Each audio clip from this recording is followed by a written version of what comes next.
Assalamualaikum warahmatullahi wabarakatuh.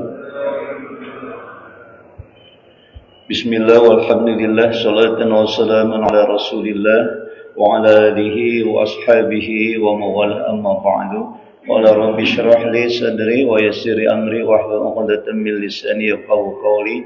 Subhanaka la 'ilma lana إلا ما علمتنا إنك أنت العليم الحكيم صدق الله العظيم. Hadratul Mukarramun para asatidz, para hujjat, bapak-bapak, saudara-saudara, ibu-ibu, para jamaah salat subuh Masjidil Falah yang dimuliakan Allah, puji dan syukur kita panjatkan pada Allah Subhanahu wa taala yang telah begitu banyak memberikan kita karunia kenikmatan sehingga kita di pagi hari ini setelah melaksanakan salat maghrib berjamaah sekaligus melanjutkan kajian kitab Al-Hikam.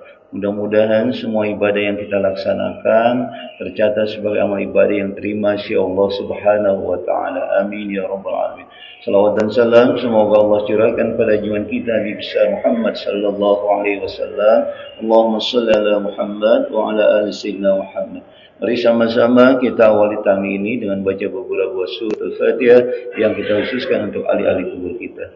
La hazini ya wa qali amal salih ila hadratin Nabi Mustafa Rasulullah sallallahu alaihi wasallam wa ala alihi wa azwajihi wa zurriyyatihi al-kiram wa jami'il anbiya wal mursalin wa jami' sahabati wa qarabati wa tabi'in wa tabi'in tabi'ina lahum bi ihsanin ila yaumiddin wa alaina mahum bi rahmatika ya arhamar rahimin lillahi lahum الفاتحة. أعوذ بالله من الشيطان الرجيم. بسم الله الرحمن الرحيم.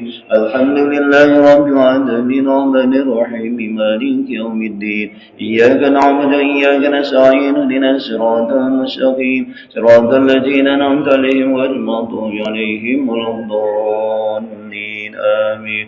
ثم إلى الله جميعا وعلى بين أمتنا وجدنا وجدتنا وأخينا وأخواتنا وعمنا ومنتنا ومشايخنا وأساتذتنا وقرابتنا ولمن أحب إلينا ولمن حق علينا وجميع المسلمين والمسلمات والمؤمنين والمؤمنات وخصوصا معرف هذا الكتاب شيخ العطية السكندري. الفاتحة.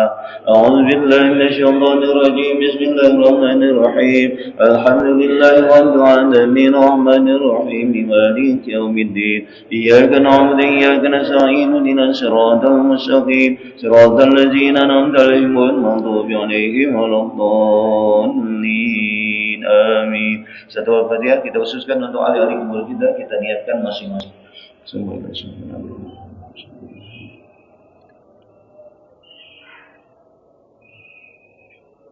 غفر الله ذنوبهم ونور قبورهم ودريهم شر الله لهم. الفاتحة.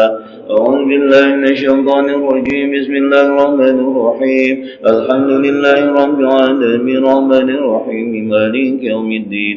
إياك نعبد وإياك نستعين اهدنا الصراط المستقيم صراط الذين أنعمت عليهم غير المغضوب عليهم ولا الضالين آمين. بسم الله الرحمن الرحيم.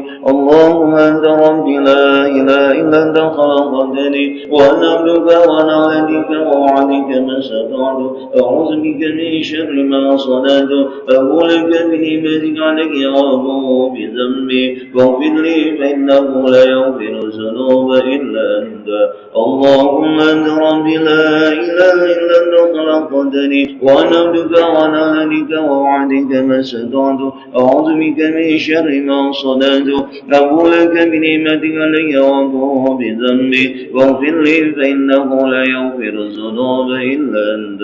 اللهم أنت ربي لا إله إلا أنت خلقتني وأنا عبدك وأنا عبدك ووعدك ما استطعت أعوذ بك من شر ما صنعت أبو لك بنعمتك علي وأبوء بذنبي فاغفر لي فإنه لا يغفر الذنوب إلا أنت.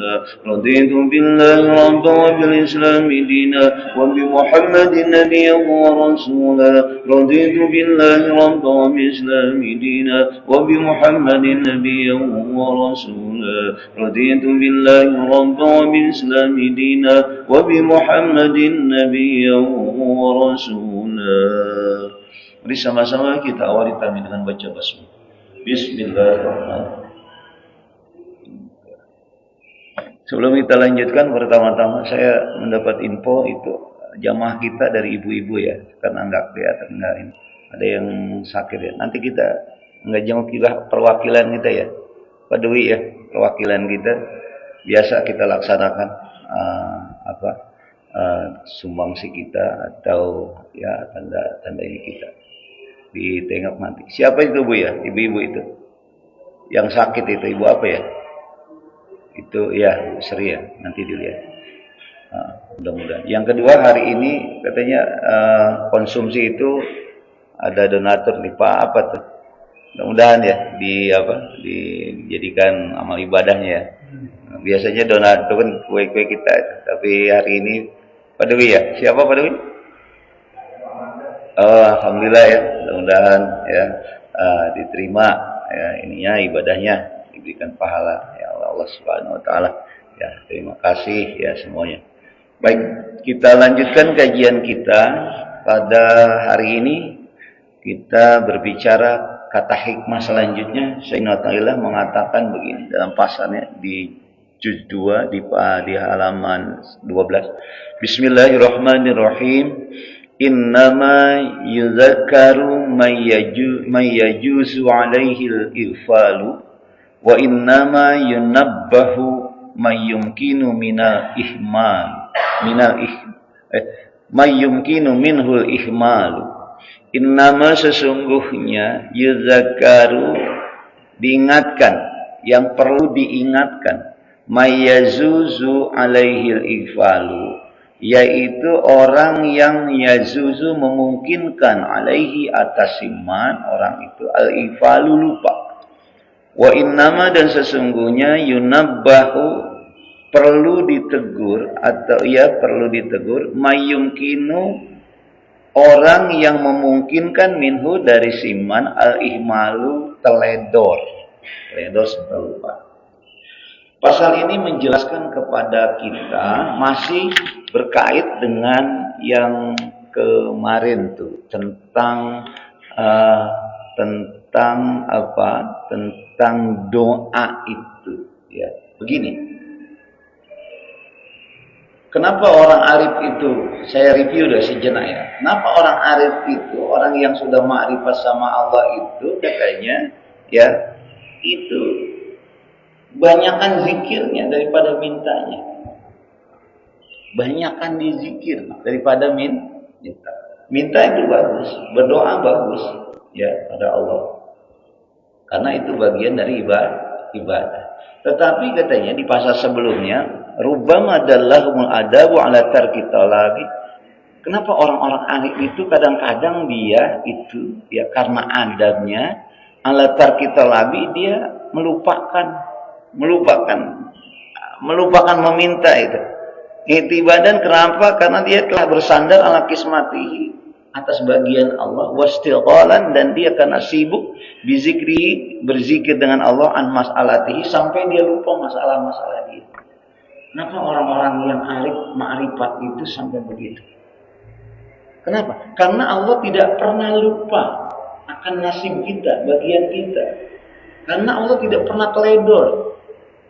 Kita kan kadang-kadang nih, kalau kita bekerja aja, ya, tapi bukan di negeri ya. Bekerja pada orang itu, kadang-kadang dia lupa. Waktu itu tanggal 1 gajian, ada tanggal 2, lupa. Yang ini tanggal 3, ada teledornya, ada lupanya. Tapi Allah dalam membagi bagian rezeki kita yang sudah ditentukan alam azali itu nggak pernah lupa. Kan udah ditetapkan adat kita dalam azali, nggak ada lupanya. Makanya kadang-kadang orang-orang yang arif di fase belajar selanjutnya yang kemarin itu mereka lebih banyak berzikirnya, mengingat Allah daripada banyak meminta karena Allah tidak pernah lupa. Pasal ini menjelaskan ya, sesungguhnya katanya innama yuzakkaru may yazuzu alaihil ighfar. Sesungguhnya yang perlu diingatkan oleh kita adalah may yazuzu alaihil ighfar adalah orang yang memungkinkan untuk lupa. Tapi kalau Allah nggak pernah lupa atas bagian-bagian kita, kenapa kita banyak mengingatkan Allah dari permintaan-permintaan yang barangkali keinginan-keinginan kehidupan kita? Ada keinginan-keinginan kehidupan kita itu sudah ditentukan oleh Allah Subhanahu wa taala. Wa inna ma yunabbahu may yumkinu minhu ahmalu, dan dalam lebih kata-kata yang lebih ininya, vulgarnya, lebih kasarnya, katanya sesungguhnya yang perlu ditegur itu adalah orang-orang yang memungkinkan dia teledor. Kalau Allah nggak pernah lupa, nggak pernah teledor. Ya, setiap hari coba Pak. Kebutuhan kita itu kalau Allah ciptakan siang untuk bekerja, malam untuk istirahat. Selama hidup ini kita, selama dunia ini ada, Allah nggak pernah teledor. Makhluknya matahari pagi-pagi terus menyinari kita. Nanti ganti malam bulan, terus saja begitu terus. Nggak pernah. Kenapa? Sebab kalau peredaran bumi, kan kita ini Pak, kalau kita lihat antariksa Pak, bumi itu hanya bagian daripada galaksi-galaksi yang ada di alam semesta ini. Bumi, matahari, bulan, Mars, dan semua daripada galaksi Bima Sakti yang ada. Ada Saturnus, ada semuanya. Ya, banyak. Jadi Allah nggak lupa untuk mengatur segalanya. Kita bisa bayangkan kalau lupa saja, satu detik saja lupa untuk mengurus ini semua, ya, maka apa yang terjadi? Hancur lagi. Kita kalau bawa mobil lupa apa? Remnya belum lah, bukan lupa. Belum bisa terjadi ya, hal-hal yang tidak diinginkan. Jadi Allah tidak pernah lupa, Allah tidak pernah lengah. Karena itu katanya sesungguhnya yang perlu diingatkan oleh kita dari doa-doa yang barangkali ya Allah minta rezeki ya Allah, padahal rezekinya sudah dikasih terus sama Allah. Nggak perlu. Barangkali kita umpamanya kita punya hajat dan seterusnya itu. Allah tahu hajat kita, kebutuhan kita. Dipinta atau tidak dipinta, Allah berikan semua kita. Jadi kalau bahasa akhlak tasawufnya, ketika kita meminta kepada Allah, itu berarti lagi mengingatkan Allah. Ketika kita meminta dengan seluruh kebutuhan-kebutuhan kita, berarti kita lagi meminta kepada Allah. Barangkali Allah lupa, barangkali Allah teledor dari seluruh apa yang kita butuhkan dalam hidup ini. Maka sesungguhnya kata Sayyidina Ta'ilah, orang yang perlu diingatkan adalah orang-orang yang suka lupa. Orang-orang yang suka teledor. Kalau Allah nggak pernah teledor, Allah nggak pernah lupa, kenapa harus diingatkan? Itulah sebabnya orang-orang yang sudah arif, ma'rifat, dia banyak berzikir daripada dia meminta berdoa pada Allah Subhanahu wa ta'ala. Tapi jangan dikaji dari sisi syariat, ilmu fikihnya, jangan. Ya, ini kajiannya kajian ilmu tasawuf, hakikat. Ya. Betul Pak? Ya, Bapak mengingatkan, umpamanya kita orang janji sama kita mau bayar utang hari ini, ternyata nggak ada, besok nggak ada, besok nggak ada. Diingatkan nggak sama kita? Diingatkan ya. Ya kalau manusia diingatkan, tapi kalau enggak, nggak perlu diingatkan. Jadi dalam kacamata ilmu akhlak tasawuf, ketika kita banyak meminta, berdoa atas kebutuhan-kebutuhan kita, itu pada dasarnya lagi mengingatkan Allah. Itu pada dasarnya khawatir Allah lupa, kita ingatkan kebutuhan kita.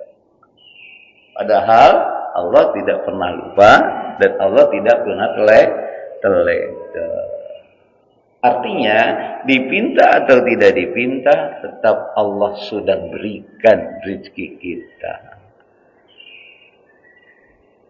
Ada orang kaya, ada orang miskin, ada orang yang sedang-sedang. Ya, rezekinya sudah ditakar belum, Pak?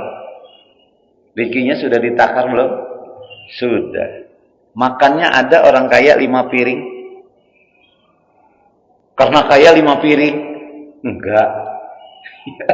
Betul Pak? Rezeki kita segitu, ditakar sama Allah. Ya sama aja. Paling kalau ada yang mau nambah, ya nambah. Umpamanya di masakan Padang itu paling nambah, ya 1 kali, 2 kali enggak akan. 3 kali enggak akan. Kenapa? Karena emang sudah takar oleh Allah. Gitu. Jadi kalau ada keinginan-keinginan yang kita lakukan, itu hanya dorongan-dorongan keinginan dan hawa nafsu. Terus ya? Jika kita ingin menjadi orang-orang yang makrifat sama Allah, maka pergeseran nilai pada diri kita harus dirubah mindsetnya. Ya. Artinya apa? Yang harus kita perbanyak adalah zikir, mengingat Allah. Biarkan masalah rezeki kita itu sudah menjadi bagian yang Allah tetapkan, yang Allah tidak pernah lupa, Allah tidak pernah teledor pada kita. Biarkan itu adalah bagian yang telah ditetapkan sama Allah. Sekarang yang perlu kita buat banyak adalah mengingat Allah dengan zikir, zikir hati, zikir fikir, dan zikir lisan. Salat mengingat Allah, aqimis sholata li zikri. Membaca Al-Quran itu zikir. Salat-salat sunnah itu zikir. Baca tasbih itu zikir. Semuanya dalam rangka mengingat Allah. Jadi seluruh aktivitas ibadah kita itu harus di dalamnya ada zikrullah. Pengertian zikrullah, hati kita mengingat Allah. Bukan kita ucapkan la ilaha illallah aja. Kalau hatinya tidak ingat, itu berarti belum zikir. Baru lisan, sebagian zikir.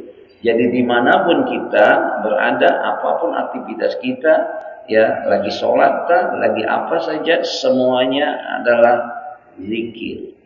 Mengingat Allah. Baik, terus ya. Nah, itu pasal pertama. Yang kedua, pasal selanjutnya, Bismillahirrahmanirrahim. Wurudul faqati a'yadul muridina. Wurudul faqati, datangnya al-faqati beragam kesukaran, kesulitan dalam hidup. A'yadul muridina itu hari raya. Itu hari raya, a'yad itu jamak dari aid. A'yad hari raya, al-muridina orang-orang murid, orang-orang yang telah lagi menempuh jalan Allah. Ini pasal yang tadi malam saya share. Ya. Kenapa bagi orang-orang al-muridin yang lagi menempuh jalan Allah, al-faqati beragam kesulitan yang dia hadapi itu adalah hari rayanya. Bapak baca nggak grup tuh? Nanti baca ya, kalau dibaca di grup itu. Jawabannya pasalnya ini. Gitu. Biasanya kita keadaan beragam kesulitan itu bukan hari raya. Hari raya tahu Pak? Hari bahagia, hari senang, hari kita ya saling silaturahim dan seterusnya, menampakkan kebahagiaan kita. Itu hari raya. Tapi katanya bagi orang-orang yang sedang menempuh jalan Allah, kita murid-murid ini ya as-salik suluk namanya, bahwa kesulitan yang dihadapi oleh mereka, beragam cobaan, beragam masalah yang dihadapi itu hari raya bagi mereka. Kalau kita kan enggak. Kesulitan bukan hari raya. Apa Pak? Sulit aja hidup. Apa itu? Musibah. Betul ya? Kita musibah. Kesulitan itu musibah. Ya, kenapa? Ya karena kita melihat dari diri kita. Dari lahir. Bukan dari batinnya. Itu yang membedakan sisi pandang. Sisi pandang daripada ya akhlak tasawuf ini. Akhlak tasawuf ini melihat dari hakikat. Bukan dari syariat. Itu ya. Jangan dibentur-bentur. Kalau dari syariat kita, adanya beragam kesulitan itu musibah. Makanya kita secara syariat dianjurkan kalau dapat musibah supaya baik benar kita ucapkan innalillah. Terus kita hadapi dengan sifat sabar. Tapi dalam kajian akhlak tasawuf, beragam kesulitan yang dihadapi itu hari raya. Kok begitu ya? Beda ya?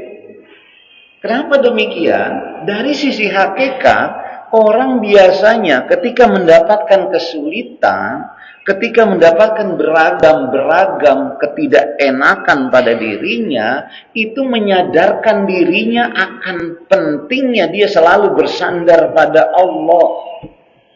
Karena ketidakmampuan dia untuk menyelesaikan masalah itu, biasanya orang-orang yang kesulitan itu mendekatkan lebih dekat lagi kepada Allah Subhanahu wa Ta'ala.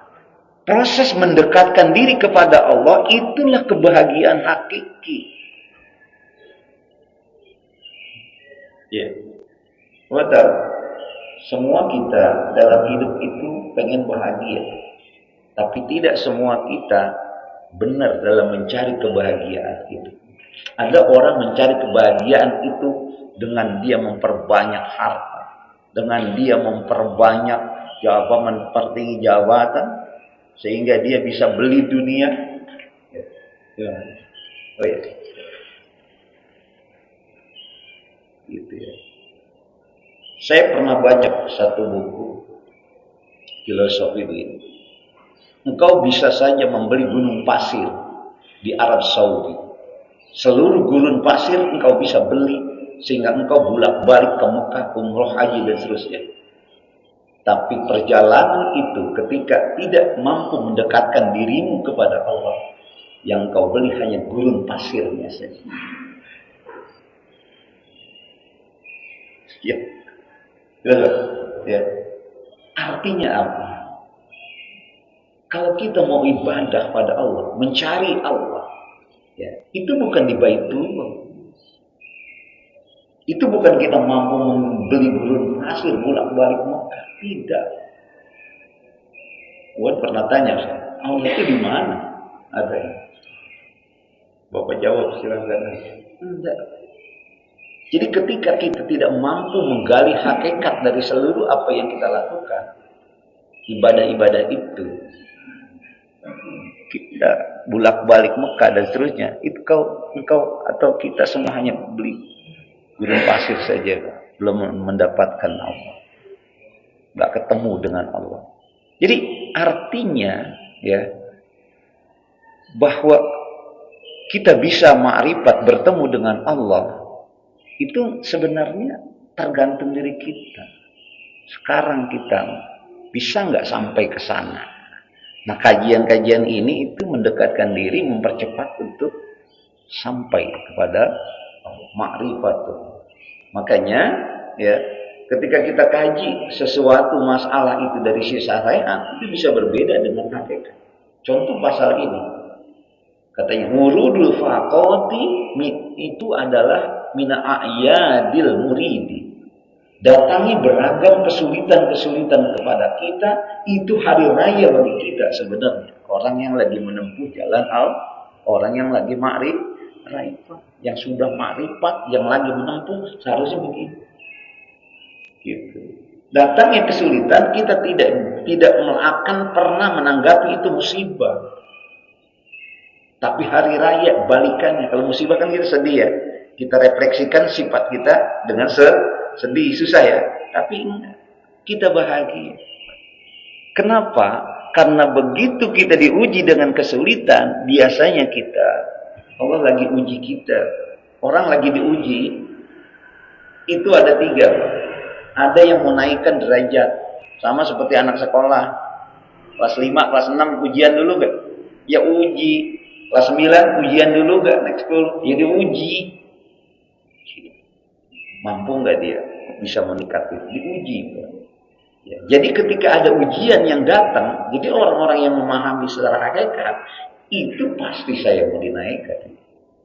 Pasti Allah mau ampuni banyak dosa saya. Seneng nggak kira-kira kalau kita berpikir yang begitu? Ya seneng. Kenapa kalau ada musibah kita sedih, nangis, bahkan kita sampai putus asa dari itu? Beda pandang, cara pandang. Gitu. Saya setiap hari itu berinteraksi kepada hukum.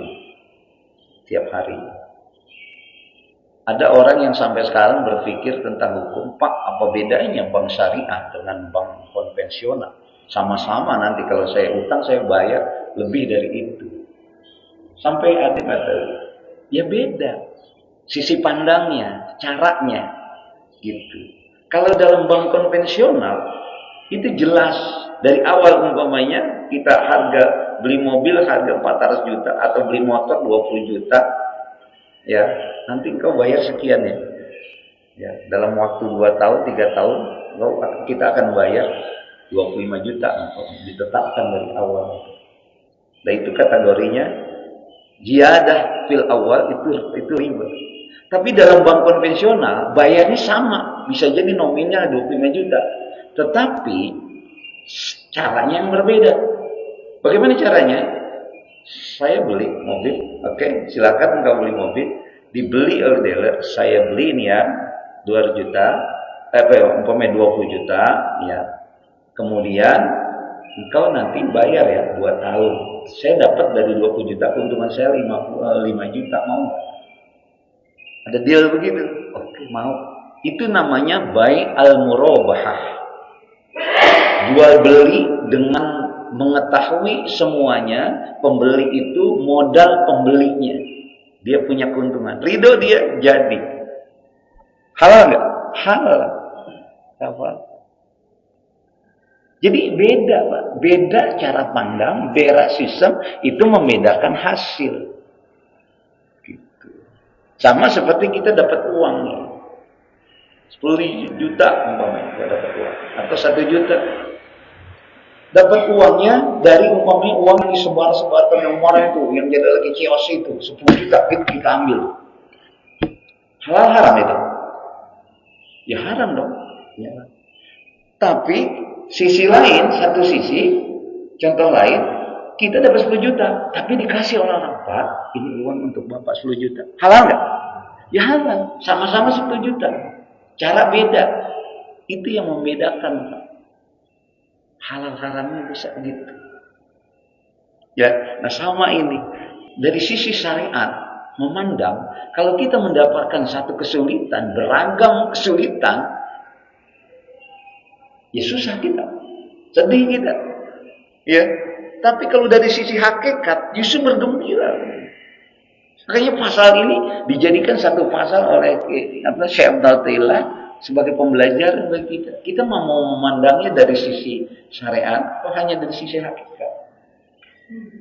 Kalau dari sisi hakikat, beragam kesulitan yang mendatangi kita, apapun bentuknya. Kan kesulitan itu bisa juga materi, bisa juga umpamanya kita sakit, bisa dulu sehat sekarang sakit, dan seterusnya. Itu kalau kita pandang dari sisi hakikat, itu a'yadul murid, hari raya. Berarti semakin lama kita mendapatkan kesulitan, semakin kita banyak berhari raya.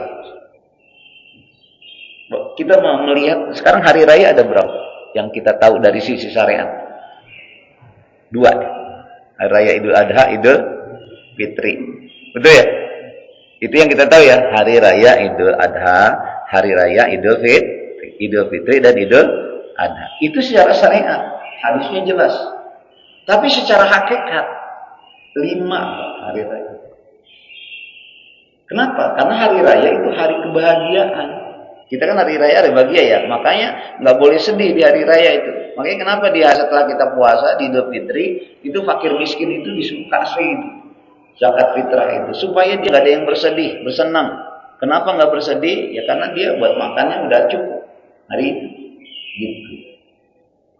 Supaya bergembira. Nah, sebenarnya kalau kita lihat hadis di samping ini kajian tasawuf.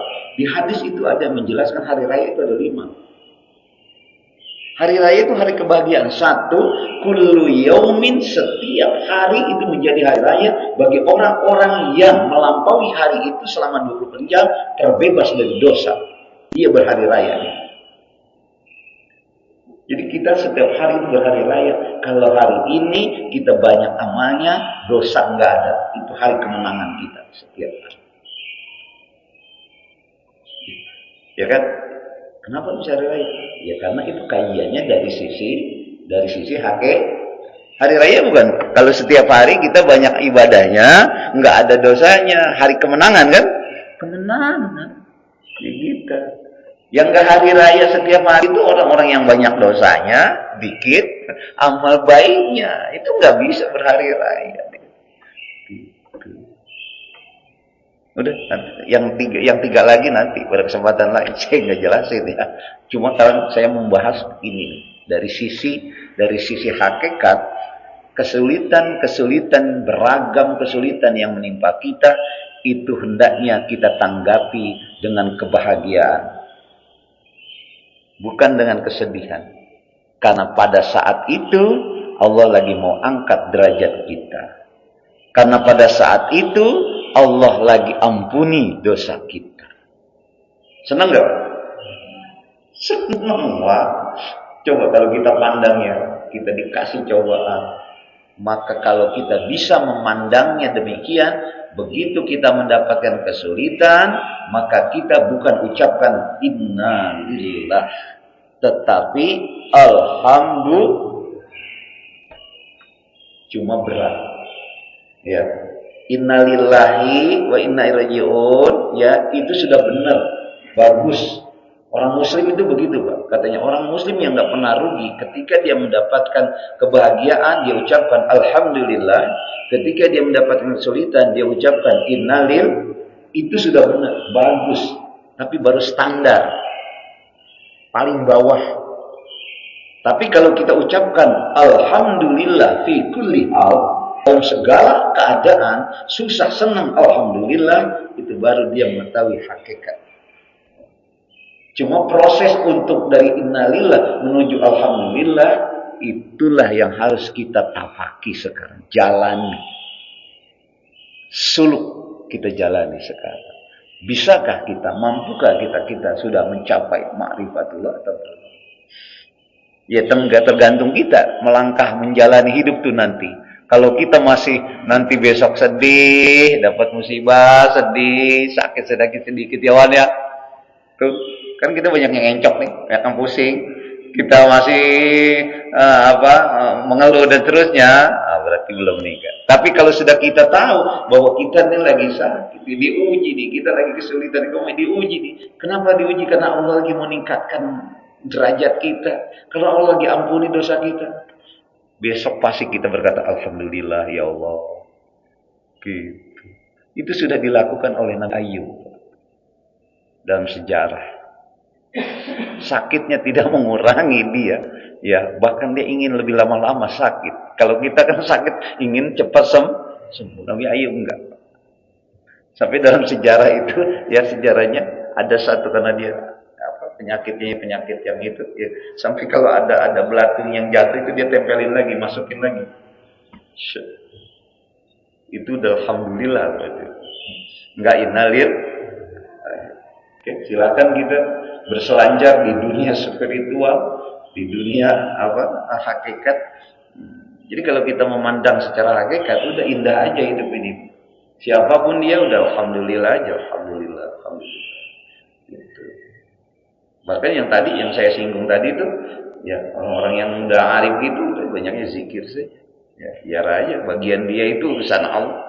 Bukan urusan saya hanya memfungsikan diri kita, saya sebagai Abdullah, orang-orang yang diciptakan oleh Allah di muka bumi ini sebagai pengabdi hamba Allah, yang Allah jelaskan, aku tidak ciptakan jin dan manusia kecuali untuk beribadah padaku. Saya hanya memfungsikan diri kita sebagai Abdullah, beribadah saja, zikir ibadah.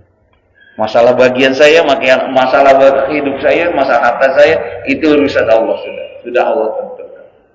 Gitu. Selesai. Tadi malam saya menyolati, ngaji di Majirid. Kemudian saya menyolati kita ya, itu istri Pak Harahap, jamaah kita yang dulu di sini ya.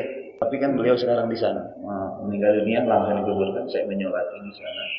Ya, itu tadi. Ya, kalau dikuburkannya kemarin meninggal, dikuburkan tadi malam di Al-Muhajirin, ya, istri Pak Harahap. Ya mudah-mudahan kita doakan ya. Sambil kita doakan juga ini. Ini ada sambil ya sebentar ya kita doakan ya. Isi Pak Harap itu namanya kita doakan juga ya. Dan kemudian juga ada ada mohon doa minta doakan jamaah Ibu Tri Haryati ya. Yang Haryati ya, sakit kanker ya, yang harus di kemo terus ya. Pasca operasi di kemo itu waduh luar biasa. Saya punya ponakan di kemo terus rumah sakit. Kenapa demikian ya, sudah kanker. Bu Tri Haryati kita doakan juga mudah-mudahan disembuhkan. Insya Allah Pak, ada ponakan saya sembuh. Tanya istri saya itu kalau sembuh Pak di kaumnya. Tapi dia harus kayak bayarnya aja luar biasa biayanya itu. Ya. Kemudian masih di perawatan di rumah sakit Darmais sekarang ya di Darmais Jakarta. Kita doakan mudah-mudahan Allah sembuhkan penyakitnya dan harapan kita nanti dari jamaah ada yang jenguk ya perwakilan siapa dan biasa kita lakukan itu kita berikan ya sumbangsi sebagai rasa ini kita persaudaraan kita nanti seperti biasa. Jadi kita mohon bacakan untuk almarhumah istri Pak Rahab, kemudian juga Ibu Tri Haryati, mohon keikhlasan baca Al-Fatihah ya. Kita mohon bimuzatil Fatihah ala hajiniyah wa kulli amal sholihah bisidil Fatihah wa bimuzatil Fatihah Al-Fatihah. A'udzubillahi minasyaitonir rajim. Bismillahirrahmanirrahim. Alhamdulillahirabbil alamin. Arrahmanir rahim. Maliki yaumiddin. Iyyaka na'budu wa iyyaka nasta'in. Ihdinas siratal mustaqim. Siratal ladzina an'amta 'alaihim ghairil maghdubi 'alaihim waladdallin. Ya. Baik, mudah-mudahan berkah Fatihah ini Putri diangkat penyakitnya disembuhkan kembali. Beliau itu rajin, Pak. Kamu mungkin enggak ngelihat. Sebab saya ada istri itu selalu ngomong. Karena kan enggak kelihatan, rajin sekali jamaahnya ngajinya, ya. Mudah-mudahan. Baik, kita lanjutkan lagi. Ya. Jadi begitu kan, silahkan kita mau sampai tidak kita kepada ma'rifat itu tergantung kita sekarang. Kalau ilmunya kan sudah dikasih tuh. Ya, ini namanya riyadhah kita. Jadi riyadhah itu kalau orang-orang tasawuf boleh dengan teman-temannya berzikir, ya pakai dia aliran, kan banyak tuh aliran Naqsabandiyah, aliran Qadiriyah, Syadziliyah. Tapi boleh juga dengan kajian-kajian semacam ini kita mandiri untuk menginikan diri kita mencapai makrifat. Kalau orang ahli itu zikir itu yang aliran Naqsabandiyah dan seterusnya, itu kan zikir ribuan. Zikir bersihkan hati. Kalau kita barangkali enggak seperti itu ya. Kalau zikir ribuan kan gimana umpamanya waktu dan seterusnya kita bisa Pak, dengan kita kaji ini. Kenapa? Sama seperti haji Pak. Haji yang dilakukan oleh kita nih dari sini itu ada yang pakai KBIH, ada yang mandiri. KBIH tapi di sana yang mandiri. Kalau mandiri itu dia ya sudah sendiri aja. Tetapi negara sebagai salah satu negara adalah yang mengayomi itu biasanya buat ketua kloter seterusnya. Tapi KBIH itu dituntun atau dibimbing mutawifnya itu dari KBIH. Kan gitu sama. Ya haji ada yang mandiri dan seterusnya. Jadi bisa kita lakukan secara sendiri. Begitu juga sampai kepada Allah itu bisa kita lakukan dengan mandiri. Tergantung kita mau bisa nggak sampai nggak melakukannya. Ya salah satunya merubah apa? Pola pikir, mindset. Nah, contoh seperti itu nih yang pasal ini. Kalau kita merubah, mendekatkan cepat ma'rifat sama Allah Subhanahu Wa Taala. Ya, mulai sekarang kita harus mampu beragam kesulitan yang menghadapi kita itu sebenarnya hari raya. Gitu. Jangan kita hanya berhenti di zona zaman. Ya, zona zaman itu apa? Biasanya kita senangnya itu pada keadaan-keadaan biasa. Ya udah kalau kita sedih kita nangis, kita berdoa dan seterusnya. Dalam kajian ma'rifat, kajian tasawuf itu ya beragam kesulitan itu adalah a'yadul muridi, hari raya. Bagaimana bisa merubah suatu yang kesulitan, suatu yang kita anggap sedih, itu bisa bergembira. Kita rubah, tergantung kita. Bisa mampu merubah atau tidak, tergantung kita. Mau ma'rifat atau tidak. Baik. Itu pasal kedua. Ini jam berapa? Masih ada waktu? Oh, 4 menit lagi. Saya dua pasal dulu. Ya, enggak apa-apa dua pasal tapi semakin meningkat pengetahuan kita, cara kita untuk memandang kehidupan ini. Nah, ini hakikat kehidupan. Baik, 2 pasal ini pagi ini saya buka pertanyaan. Andai kata ada yang mau dipertanyakan, silakan.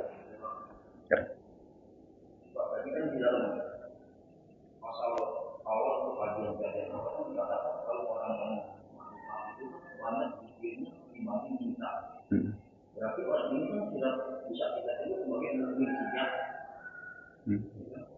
Makanya apakah benar kalau kita ingin menjadi intinya harus berpihak di jalan Allah dengan harta dan juang untuk berpihak Begini, ada satu ayat yang menjelaskan orang-orang yang mukmin yang sejati, mukmin yang benar itu karakternya adalah wallazina amanu asyaddu hubban lillah.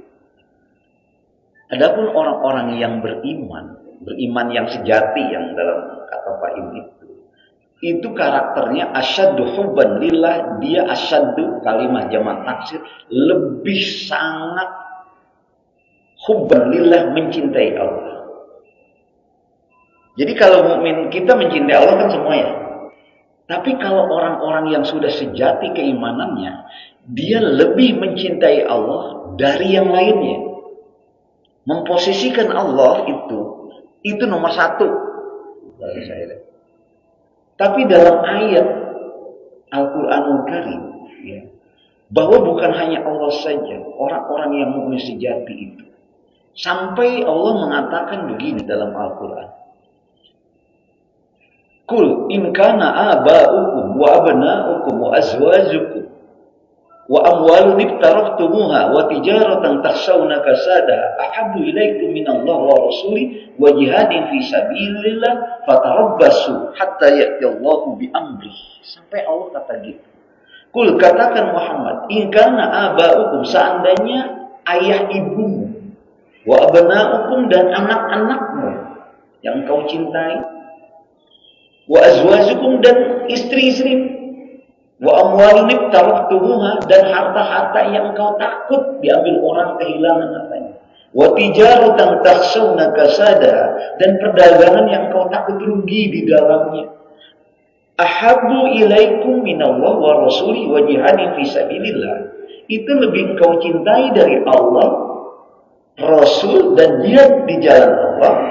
Fatarabbasu hatta ya'ti Allahu bi amri, maka nantikan, kata Allah, hatta ya'ti Allahu bi amri, sehingga Allah menurunkan, memutuskan dalam perkara ini, karena engkau lebih mencintai yang lain dari Allah. Jadi ayat ini sebagai ultimatum bagi kita.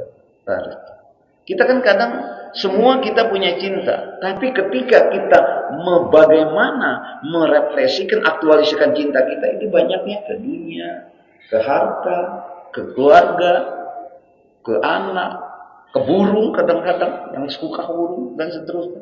Sehingga melupakan Allah. Allah itu ancam, kalau bahasa saya, itu bahasa kasarnya ancam. Fatarabbasu, nantikan, kata Allah. Hatta ya'ti Allah bi amri, sehingga aku akan memutus perkara ini. Itu ancaman secara halus dalam bentuk kinayah. Sebab kenapa kita hadir di muka bumi itu nggak ada tujuan lain? Kan semua segala sesuatu punya tujuan kan? Goal, punya tujuan dalam hidup ini. Kita sholat, kita ngaji, dan seterusnya ada tujuan kan? Allah ciptakan kita, tujuannya nggak ada lain, supaya kita beribadah. Wa ma khalaqtul jinna wal insa illa liya'buduni. Aku tidak ciptakan jin dan manusia kecuali hanya untuk beribadah kepada-Aku.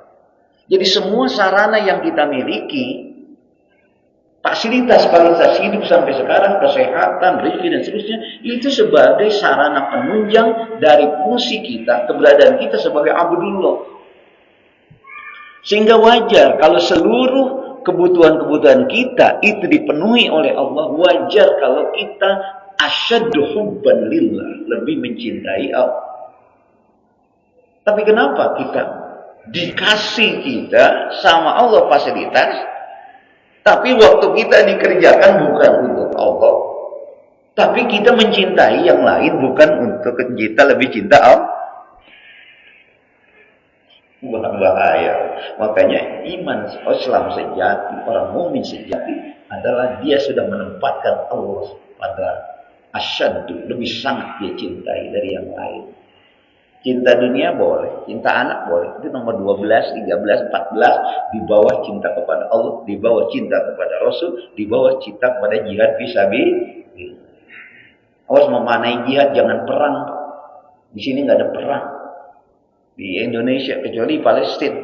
Mana jihad itu adalah bukan dalam kategori jihad dari segi bahasa. Jihad itu perang dari segi bahasa. Ya mana ada perang, masa kita disuruh perang di sini? Gak ada. Orang damai-damai aja sekarang di sini.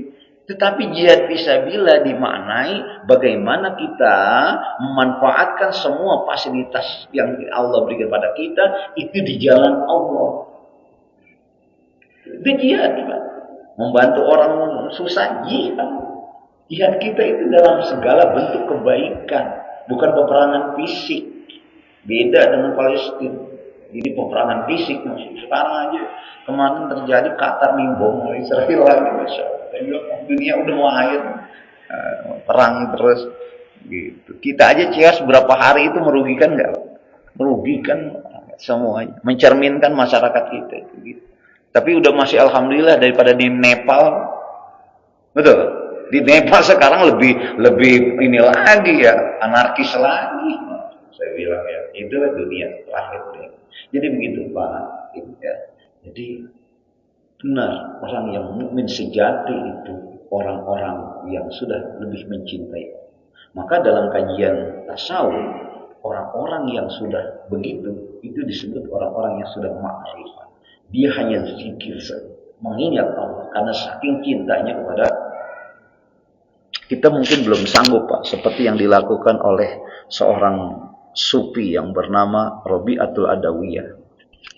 Dia apa Pak? Ketika dia seorang sufi mau dilamar oleh Kiai Hasan Bisri, dia menjadi istrinya karena sama-sama Kiai. Dia bilang jawabnya yang luar biasa jawabnya.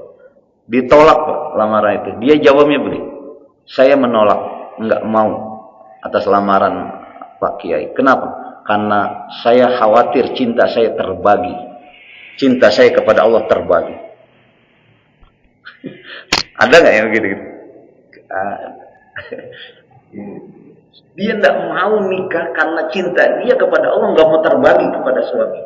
Hanya pengen cintai sama Allah. Luar biasa. Kita mau nggak bisa begitu, belum bisa begitu. Gitu ya.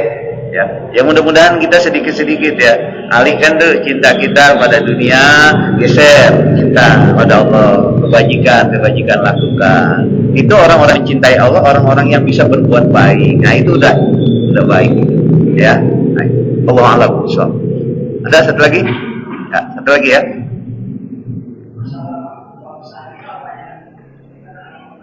Ya.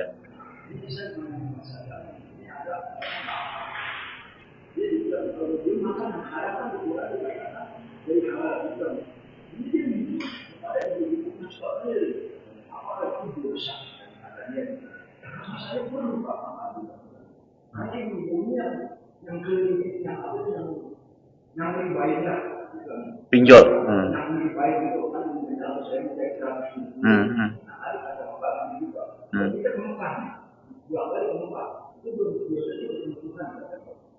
Sekarang kalau menurut saya, kalau kita orang kaya, menurut orang susah kita kasih itu menurut saya ini pembunuhan.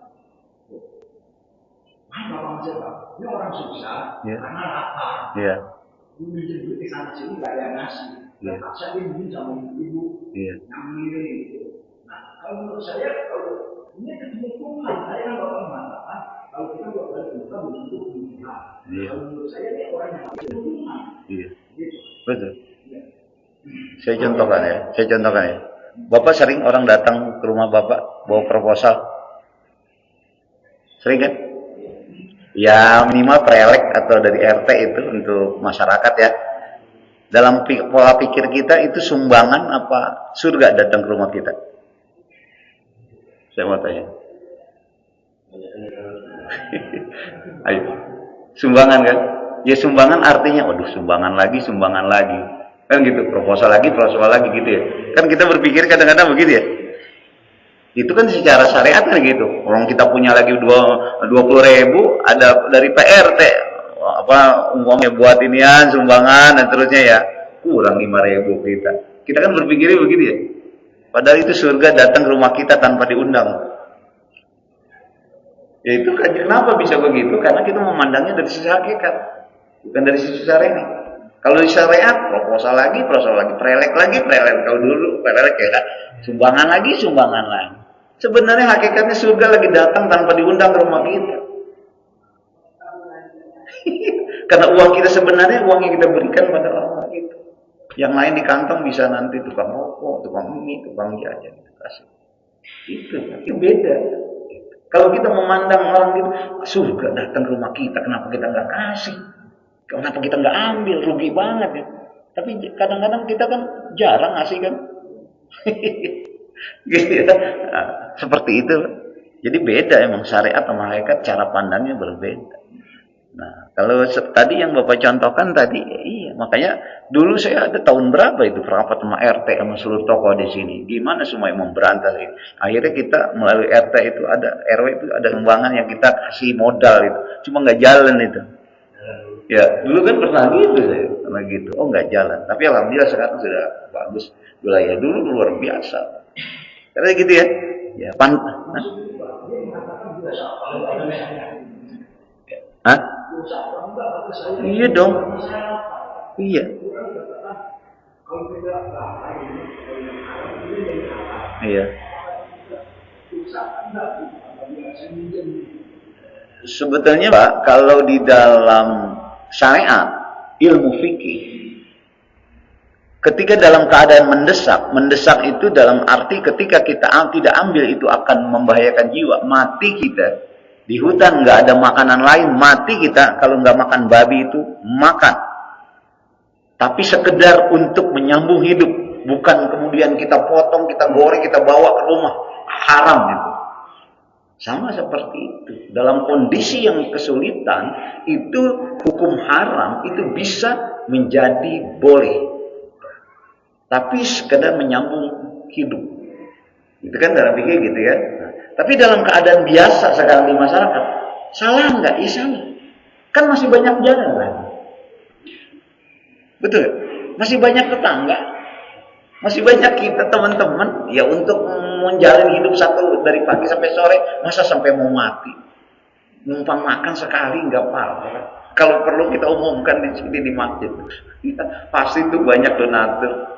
Ini aja nih Pak. Ini Pak, maaf ya pengajian kita ini. Boleh tanya itu, mana bendahara, mana peduli Pak? Gitu. Uangnya nggak habis-habis Pak. Mandiri gitu. Oh ada aja. Gitu. Ya orang untuk sama-sama, untuk baik. Gitu. Alhamdulillah. Gitu. Pak, ya. Jadi dalam kondisi sekarang yang itu haram tetap.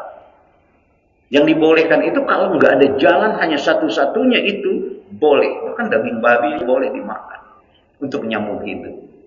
Tapi kalau dalam keadaan kita sekalian hukumnya beda, masih banyak cara. Ya, saya rasa gitu ya. Jadi tetap hukum haram melekat itu, karena nggak satu-satunya jalan untuk menyelesaikan masalah itu. Ya, wallahu a'lam bishawab. Dah segitu dulu kajian kita. Mudah-mudahan bermanfaat. Dan harapan kita mudah-mudahan kita sedikit-sedikit ya dalam proses waktu yang kita jalani kita semakin baik, semakin dekat dengan Allah Subhanahu wa taala. Amin ya rabbal alamin. Mari sama-sama kita akhir kali ini dengan doa. Bismillahirrahmanirrahim. Alhamdulillahirabbil alamin. Hamdan syakirin, hamdan na'imin, hamdan yuwafi ni'amahu wa yukafi masidah. Ya Rabbana lakal hamdu wa lakal syukru kama yanbaghi li jalalika wa wajhikal karim wa 'azimi sultani. Allahumma shalli ala sayyidina Muhammadin وعلى آله وأصحابه وعلى سائر عباد الله الصالحين. اللهم اجعل جمعنا هذا جمعا مرحوما وتفرقنا من بعده تفرقا معصوما. اللهم انفعنا بما علمتنا وعلمنا الذين ينفعون وزدنا علما نافعا. اللهم ربنا اجعل لنا من عبادك الصالحين، اجعل لنا من المتقين، اجعل لنا من العارفين. ربنا آتنا في الدنيا حسنة وفي الآخرة حسنة وقنا عذاب النار. سبحان ربك رب العزة عما يصفون وسلام على المرسلين والحمد لله رب العالمين. Mari sama-sama kita akhiri talim ini dengan baca doa kafaratul majlis. Subhanakallahumma wa bihamdika asyhadu an la ilaha illa anta astaghfiruka wa atubu ilaik. Kurang lebihnya mohon dimaafkan. Assalamualaikum warahmatullahi wabarakatuh.